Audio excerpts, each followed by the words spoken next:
How you doing, Feather? How are you? The big horses treating you okay? But the weather has not treated Feather or anyone else okay.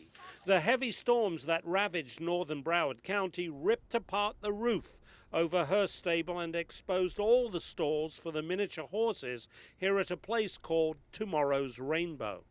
It's devastating.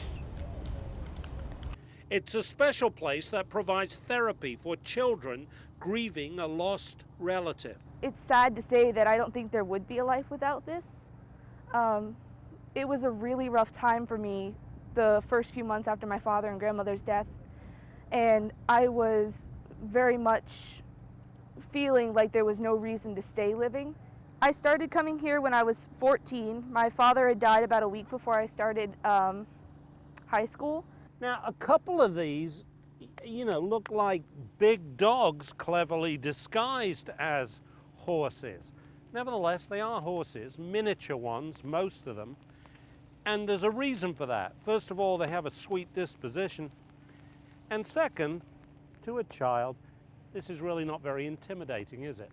This is our Lego table, and our littles, our 3 to 6 year olds, usually meet. Well, the horses are actually homeless. They can't go back in because it's dangerous. Not only that, that the horses don't have a place to be, but we have to discontinue services as well. Our entrance where the families come in is completely blocked by trees and is flooded, and it's not safe for the children to work with the horses with all of the twisted metal right now. 150 children currently use the facility, but they are not charged for the service.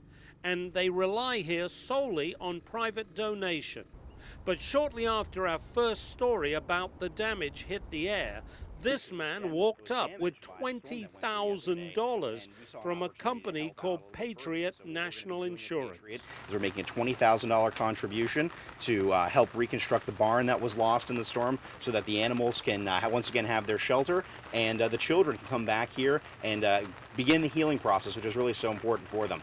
And I guess Tomorrow's Rainbow can begin healing as well. So on behalf of the children and everybody at Tomorrow's Rainbow, we want to thank Patriot National so much for being supportive all along, but this is just above and beyond. So there you go, Feather.